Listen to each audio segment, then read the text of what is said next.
Hello and welcome to Full Contact Nerd. I'm Cris Alvarez and thank you for listening.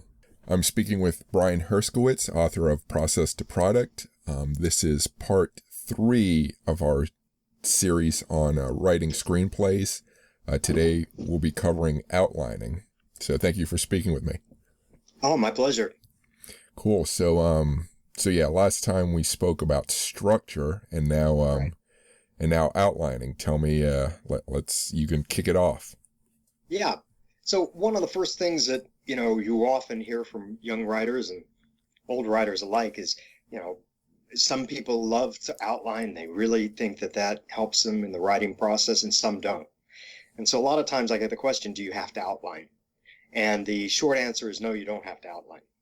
Having said that, however, having done this for, a long, long time, over the years, with the hundreds, if not thousands, of writers that I've worked with, that I've taught, I would say I've seen 1 or 2 outlines that were not good where the script was.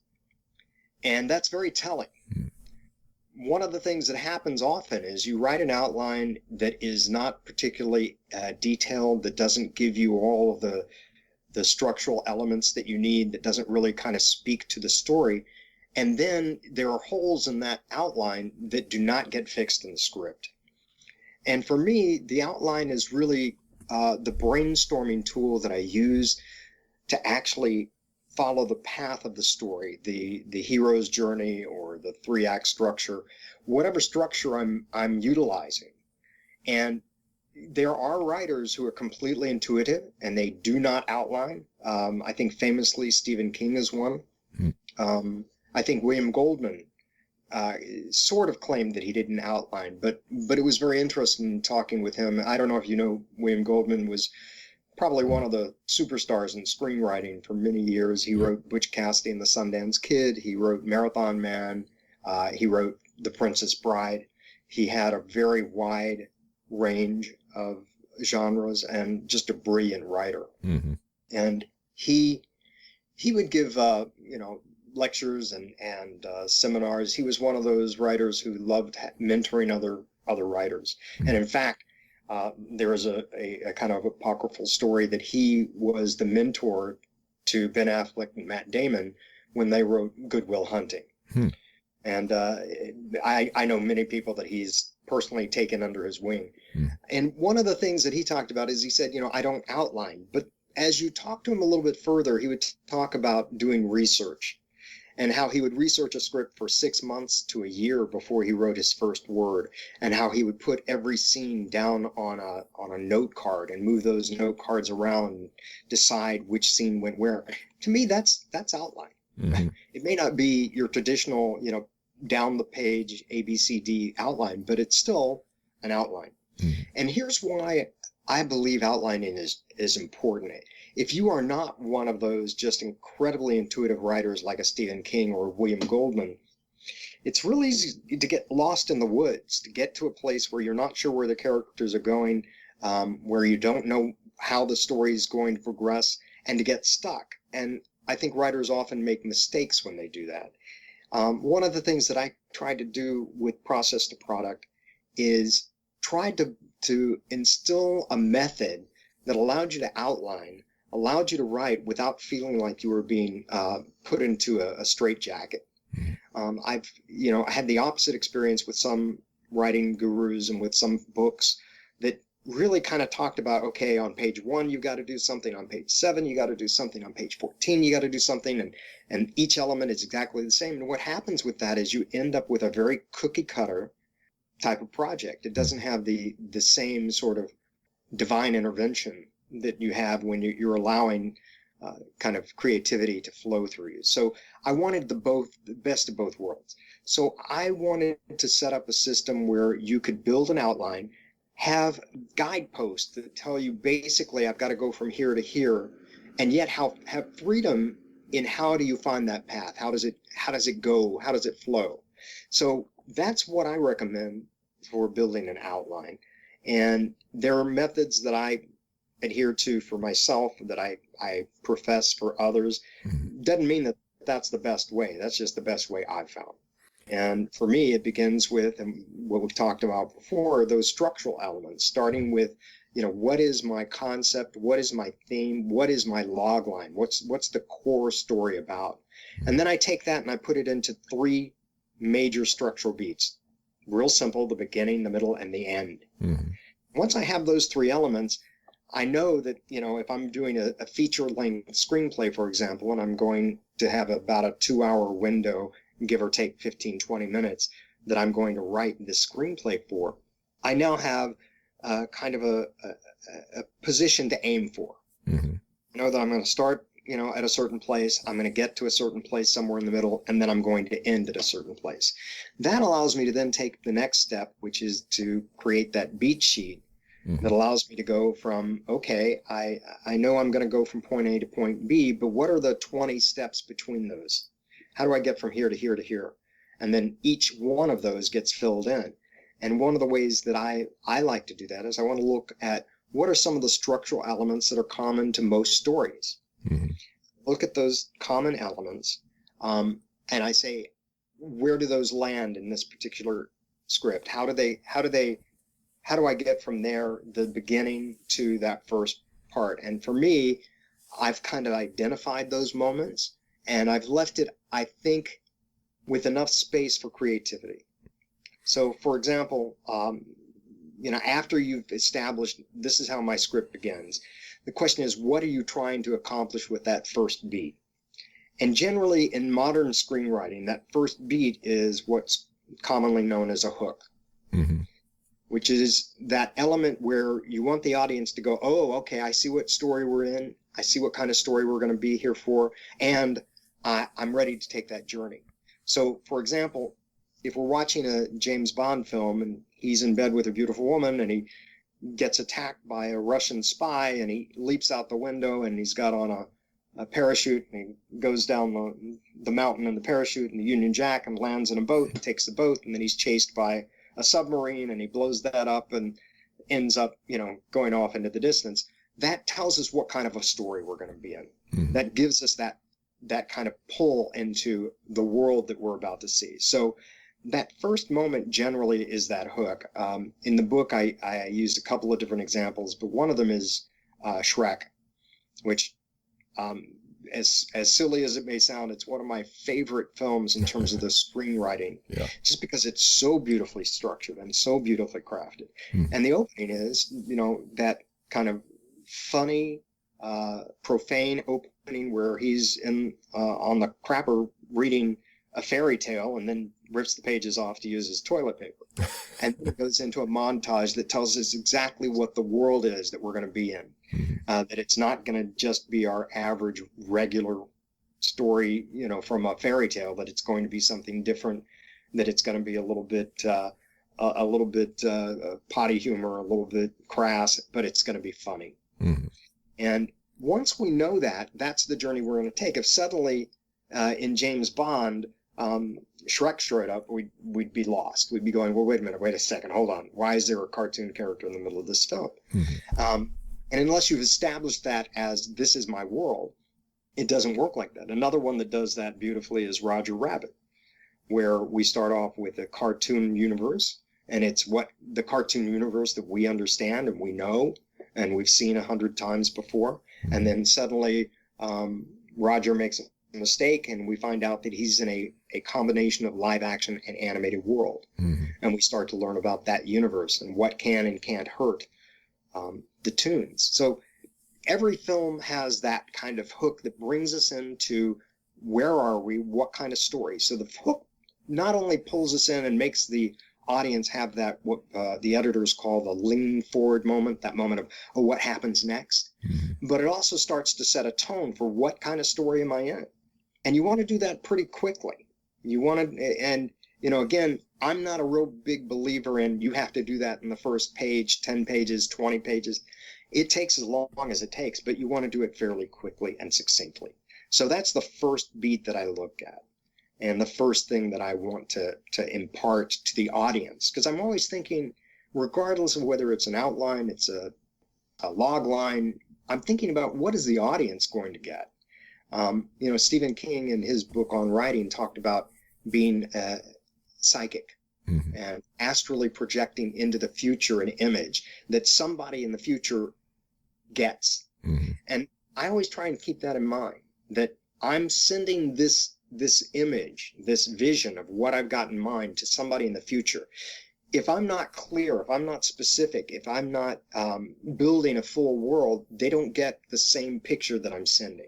They get a partial picture. So I want to look at, how are they receiving this information?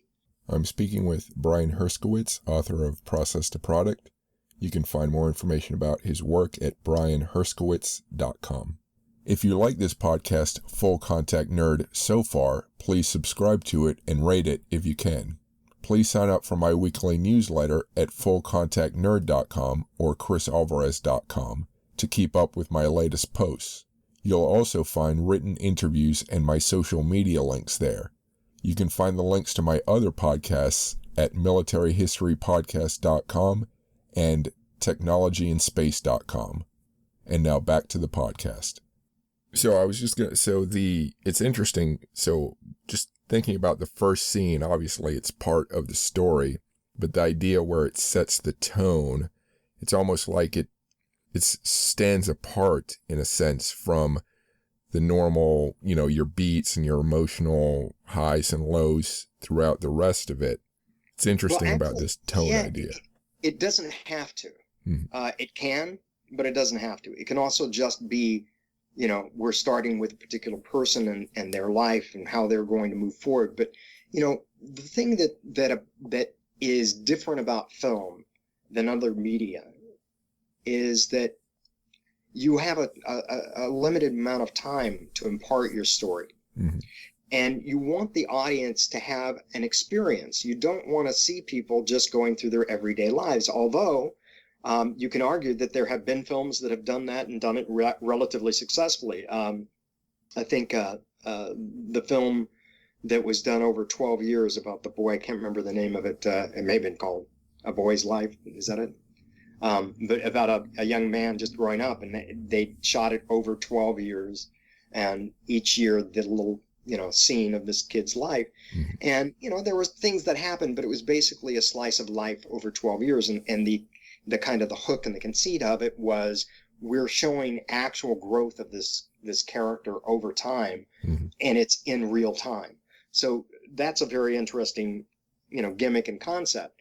But generally we don't like watching real life. Right. We don't want to watch paint dry. We don't want to watch people sitting at the kitchen table thinking about breakfast. We don't want that. Mm-hmm. We want to see those moments of high drama, high comedy, things that are different. What is it that's different about this particular 2-hour segment of this person's life, whether it's epic like Gandhi or specific, like I think there was a film called Nick of Time, which was shot in, supposedly 90 concurrent minutes, or 24 Hours is another one where, each episode was an hour. Mm-hmm. And it was this very heightened reality of pressure-filled hour. It wasn't an hour of Jack, sitting at home watching TV, right? Yeah. So those things, it depends. You as the writer have that option to say, I'm going to start with this event for this character that's part of the world that sets off this story and make that out of the gate what happens. But we want to learn about the characters. We want to learn about the world before we jump into the drama. And by drama, I don't mean just, dramatic, like heavy. I mean comedy or whatever we're doing. I'm using drama with a capital D. That, before we start getting into what is the crux of the story, we want a little bit of where we are and what we're doing. So what elements does an outline have that make it, at some point you're going to be writing the screenplay, like at what Right. point where have you stopped outlining and what you're writing is really just a screenplay? Does the outline not have dialogue or Right. snippets? How does that work? So I have a kind of a theory, and this comes a little bit from television, because in television, I don't get paid without the outline. And if the outline isn't good, the producers can cut you off at that point. So I learned in television that I better write a pretty good outline first time out. And my concept for outlines that I try to teach is you want to write an outline that if I handed it off to you, Cris, you would write the same script that I would.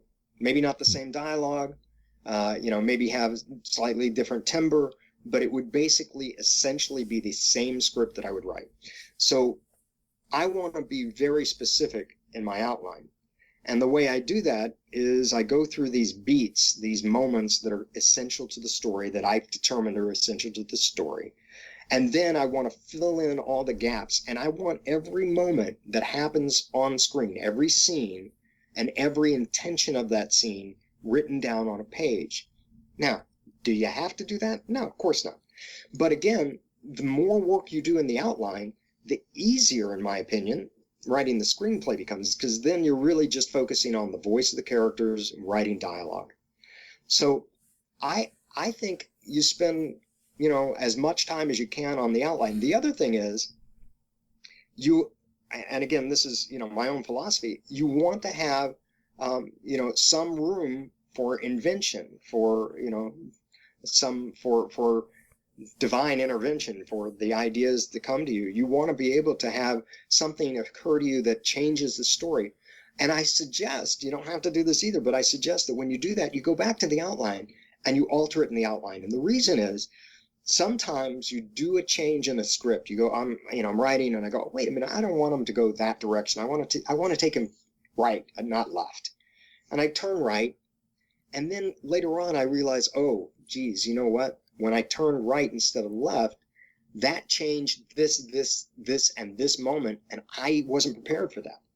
I didn't think ahead, and now I'm stuck. And early in my career, I would do things like, somebody would give me notes on a script and say, I don't like that character, get rid of that character. And I would pull the character out, but not follow through enough to make sure that they weren't in other scenes, or that something they had done was critical to the story. And oftentimes you would do that and end up with a script that people said, well, who is this person that showed up, on page 79 who isn't in the script? And I went, oh, no, I forgot to take her out of page 79, that kind of thing. Right. And you want to avoid that. Mm-hmm. So, again, if you are a kind of like a journeyman writer, if you're just a solid pro, I think it's important to know how to outline. It's not required. You don't have to have, nobody puts a gun to your head and says, okay, you got to outline before you write. But again, some studios, some networks, they want to see an outline before you go to script. And if they don't like the outline, they say thank you, they take it and they give it to another writer. So you don't want that to happen either. Mm-hmm. So one of the things that I did, we discussed a little bit the 12 guideposts, didn't we, for structure? Yeah, you talked about it a little bit.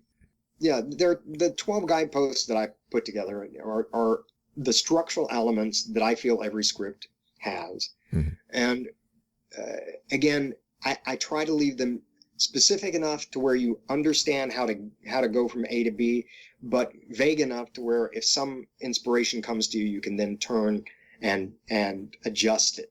So, for example, when I was talking earlier about when you're starting off with your outline, the first thing you want to do is, what's my hook? How do I bring the audience into, this is the kind of story you're going to be, experiencing over the next hour and a half, 2 hours. Mm-hmm. But within that, the next elements, and it's not like, this stops at that moment and now something else begins.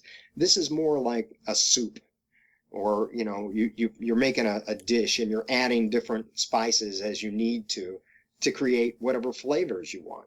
Mm-hmm. So you start off with this, this spice of the opening and the hook, and then you add to that the world of the story. Where am I? What's the universe? Is it a suburban America in 2020? Is it in the 1950s? Is it another planet? Is it a cartoon world? Is it a realistic world? Is it sci-fi? Is it horror? What is the world? So we start to define what the universe is, and where our main characters are moving in space and time, where they are, what kind of environment. If it's today in 2020, is it downtown New York? Is it suburban Los Angeles? Is it Chicago? Is it St. Louis? Each one is going to have its own flavor. Is it a farm? Is it rural America? Is it urban? Mm-hmm. And what is your view of that world? Is it dystopian? Is it violent? Is it idyllic? what is that? So you can put all those elements in, and then you sprinkle in the next spice, which is who am I going to be watching over the next 2 hours? Is it going to be one character whose life I follow for the next 2 hours, who has the issues and is going on the journey, or is it an ensemble piece where I've got 8 different characters and in 4 different couplings that are moving through space and time? That's also in this kind of starting area, and all of that gets put together, defining the world and who the characters are that we're going to be involved with.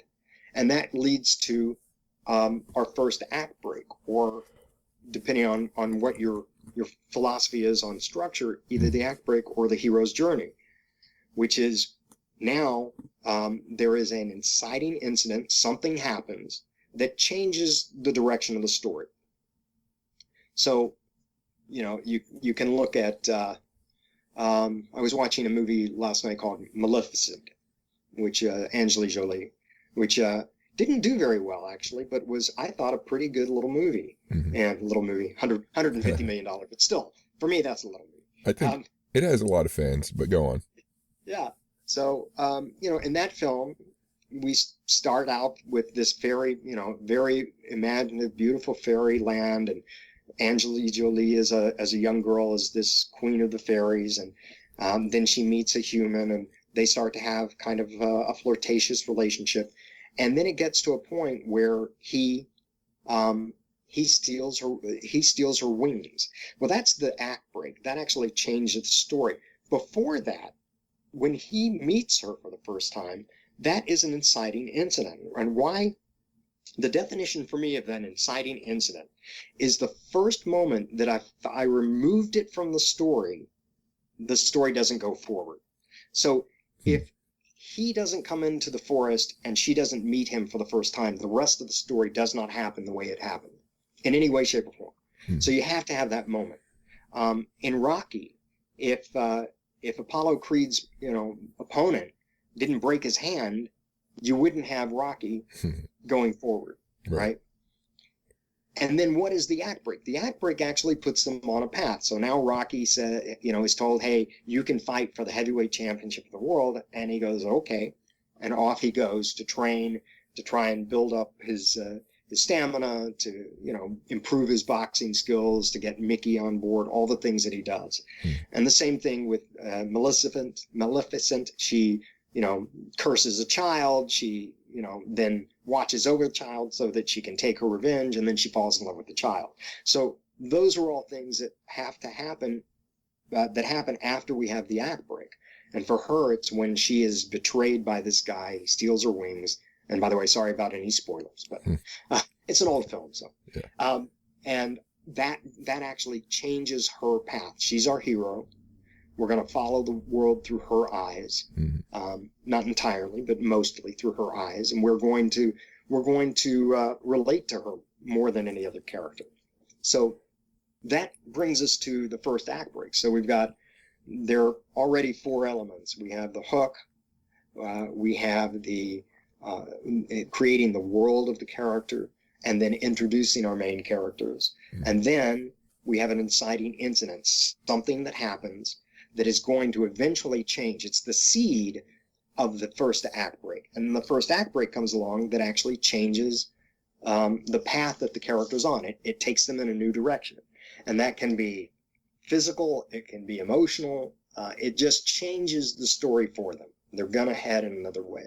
And then eventually there has to be a goal, right? Something that they want to accomplish.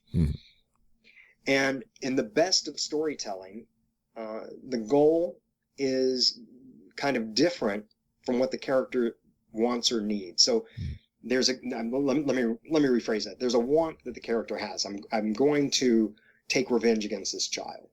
That's what I want to do. This is Maleficent again. That's the goal. So everything the character does starting out is in response to that goal. I want to go from here to here. And what happens is, as a writer, you have to put obstacles in the path of that goal. Otherwise, it becomes too easy. The character just simply does what it is they want to do. And in really fine writing, what you find is that the character's desire is not the same as what they need. And going back to Maleficent again, that's exactly the case there. So she wants to take revenge against this king by destroying his life, basically murdering his daughter, putting her into a death-like sleep forever. And that's what she initially wants. Mm-hmm. What she finds is that that's not, she needs to return to her true nature, which is a kind and benevolent person. So she falls in love with this child. When she falls in love with the child, at each step that she falls in love with the child, at each moment that takes her closer to that realization, is an obstacle to what she wants. Because as she falls in love with the story, that literally blocks the idea of, I want to destroy this child. So those things are intimately connected. So one of the things that happens is you have a character who has a goal. When they have a goal, they have a plan. So one of the elements that I want the writers to think about is, what is my character's plan to reach their goal? What do they want?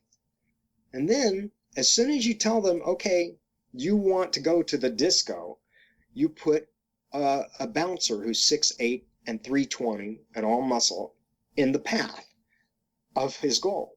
I want to go to the disco. I'm going to meet a girl that, I'm in love with. We're going to get married. We're going to live happily ever after.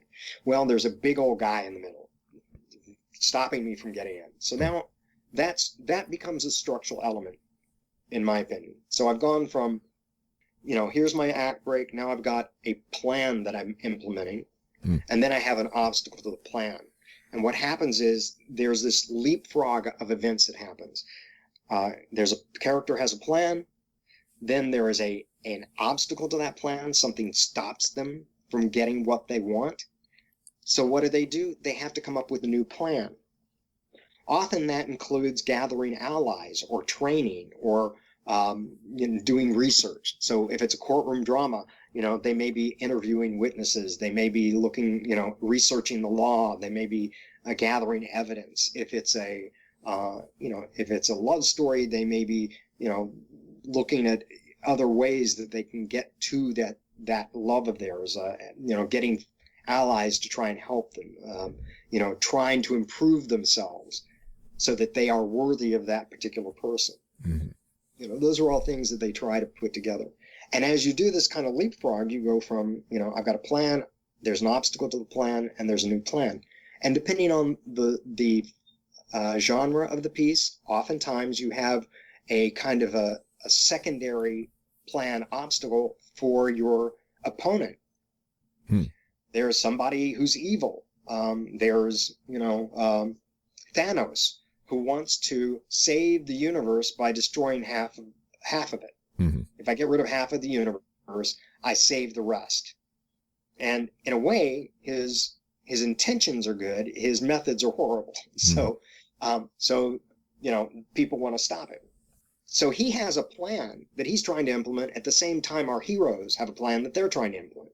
And in excellent screenwriting, the hero and the opponent basically have a goal that is either the same goal or that are in opposition of each other. So, for example, Thanos wants to gain all of the stones, Infinity Stones, so that he can destroy half of humanity. Mm-hmm. and alien kinds, the universe. And the Avengers want to stop him. So they have conflicting goals. And they each have plans of how are we going to do this. And over several films, they went from plan, obstacle, obstacle mm-hmm. for both of them. And that's another way that you start to build your kind of structural elements. And, I kind of, and again, this is my generalization so that you have the ability to go, okay, inspiration has come. I want to change that. I start with the structural element of the hero's plan, then the hero obstacle to the hero's plan, and then a new plan. Within that, you can also add an opponent's plan, obstacle to his plan, new plan. Because one of the other kind of truisms in most stories is if you have an opponent, the opponent should be equal to your hero. It should seem insurmountable that, you can overcome this particular villain. Mm-hmm. Thanos is a great example of that. He seemed unstoppable. Mm-hmm. And almost everything that he did seemed unstoppable. And in fact, in the first film, he was unstoppable. Yeah. So they had to go to a second film to have the Avengers reach their goal. Mm-hmm. And the more difficult it is, the more we become invested in the story. So if, Lex Luthor isn't brilliant, we don't really care about Superman. Right. If Superman doesn't have a weakness, we don't care about Superman. Mm-hmm. So those are all things and elements that go into it. So that obstacle, that's the structural elements that lead you to the Act 2 break. And the Act 2 break generally comes from several different areas. It's the one area where the story turns again. Something happens, and now what the character thought they needed to do has altered a bit, and they have a new calling, a new direction they're going to go in. Still may have the same goal, but they have a new perspective on it. Mm-hmm. And then things escalate. The problems and the plans, they become more desperate. The opponent becomes more aggressive. The events become heightened, and that leads eventually to the next major structural element, to the act break. The revelation that leads to the act break, the third act break. And that revelation generally is something that the character realizes that they didn't know. And they come to some understanding. They come to some decision. Sometimes it's about, I thought I was in love with this girl. Oh my gosh, I'm really in love with my best friend, mm-hmm. who's getting ready to get on a plane, right? Now I've got to go stop her from getting on that plane no matter what. Mm-hmm. That's the typical boy meets girl love story. Going back to Infinity War, there's only one way to stop this monster. We've got to go back in time and do this, and this. And then we've got this point, what do we do now? And they come to this idea that everything is kind of coming together. That's the other thing. In comedy, we talk about it being the block comedy scene, where, all of the elements that you've been messing with for the whole film come together, and finally the good guys and the bad guys are really facing off directly against each other, and we have the final confrontation. In the movie, the final Infinity Wars, it was the Avengers facing off against Thanos, and ultimately Iron Man, who gets the glove and is able to put things back, but not without a cost. Mm-hmm. I'm speaking with Brian Herskowitz, author of Process to Product. You can find more information about his work at brianherskowitz.com. If you like this podcast, Full Contact Nerd, so far, please subscribe to it and rate it if you can. Please sign up for my weekly newsletter at fullcontactnerd.com or chrisalvarez.com to keep up with my latest posts. You'll also find written interviews and my social media links there. You can find the links to my other podcasts at militaryhistorypodcast.com and technologyandspace.com. And now back to the podcast. So those are all elements that go into this. And the revelation